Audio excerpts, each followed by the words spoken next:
South ఇండియాలోని అతి తక్కువ ధరలకి రత్నాలను అందించే ఏకైక సంస్థ 6JVR. ప్రభుత్వం వచ్చిన వెంటనే ప్రతి ఏడాదికి ఈ జాబ్ క్యాలెండర్ విడుదల చేస్తానని నమ్మబలికిన యువతను మోసం చేశాడు.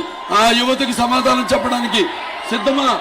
అలాగే ప్రభుత్వం వచ్చిన వారంలోగా సిపిఎస్ రద్దు చేస్తానని నమ్మబలికాడు. ఉద్యోగస్తులకి మోసం చేశాడు. ఆ ఉద్యోగస్తులకి సమాధానం చెప్పడానికి సిద్ధమా అని అడుగుతున్నాను.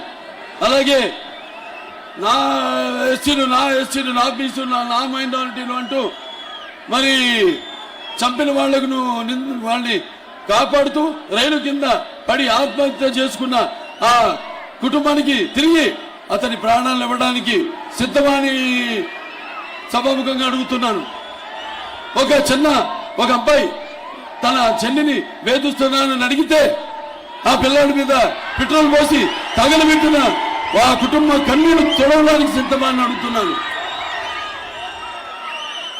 అలాగే 3 రాజధానుల పేరుతో అక్కడ అమరావతి రైతులను అవహేళన చేసిన ఆ రైతులు అప్పుల పాలు చేసిన ఆ రైతులు కొందరు ఆత్మహత్యలు చేసుకోవడానికి కారణమైన వాళ్ళకి ఆ రైతులకి ఇతను సమాధానం చెప్పడానికి సిద్ధమని అడుగుతున్నాను. అలాగే ఈ యొక్క ఏదైతే వ్యవసాయ శాఖ ఉందో దాన్ని మూసేసి ఈ రైతుల ఆత్మహత్యలకు అప్పుల్లో మన దేశంలోని మొదటి స్థానంలో ఉన్న మన ఆంధ్ర రాష్ట్రం నిలబెట్టినందుకు ఆ రైతులకు సమాచారం చెప్పడానికి సిద్ధమా? లేకపోతే మన రాష్ట్రంలో ఎటు చూసినా విద్యుత్ ధరలైతేనేమి, లేకపోతే బిల్లులైతేనేమి, ఆర్టీసీ రేట్లయితేనేమి, అటు డీజిల్ పెట్రోలు, అలాగే ఇంటి మీద ట్యాక్స్, నీటి మీద ట్యాక్స్, అలాగే ఆస్తి మీద పన్ను, అలాగే చివరికి చెత్త మీద కూడా పన్నులు పెంచేసిన మరి మీ అందరికీ సమాధానం చెప్పడానికి సిద్ధమా అని నేను అడుగుతున్నాను. వీటన్నిటికీ సిద్ధమా అని చెప్పండి. రారు, వాళ్ళ కోట నుంచి బయటికి రారు, ఉన్న వాస్తవాలు చెప్పరు, ఉన్న మీ వక్రీకరించి వాళ్ళ ఇష్టానుసారంగా ఈ రాష్ట్రంలో పరిపాలన సాగిస్తుంది వైకాపా. ఇంకోటి మళ్ళీ మాయలు మోసాలు చేయడానికి సిద్ధమా? లేకపోతే అక్రమాలు అరాచాలకి సిద్ధమా? ఇంకా ముందు 100 ఏళ్ల వరకు ప్రజలకు దొరకకుండా ఈ ఇసుక పాత్రలను తవ్వడానికి సిద్ధమా?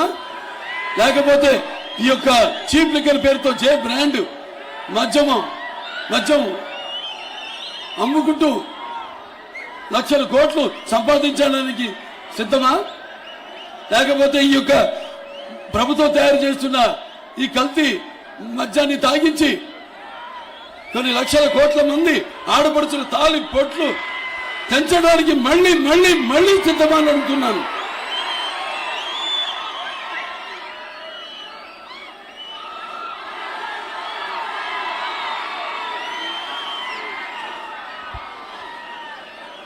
తెలుగుదేశం ఆవిర్భావం నుంచి చూస్తే ఆనాడు రామారావు తెలుగుదేశం పార్టీని పెట్టి మరి ఆనాడు ఒక నూతన శకానికి నాంది పలికిన మహానుభావుడు. అలాగే ఒక నూతన జాతికి ఆయన ఆదర్శప్రాయుడు.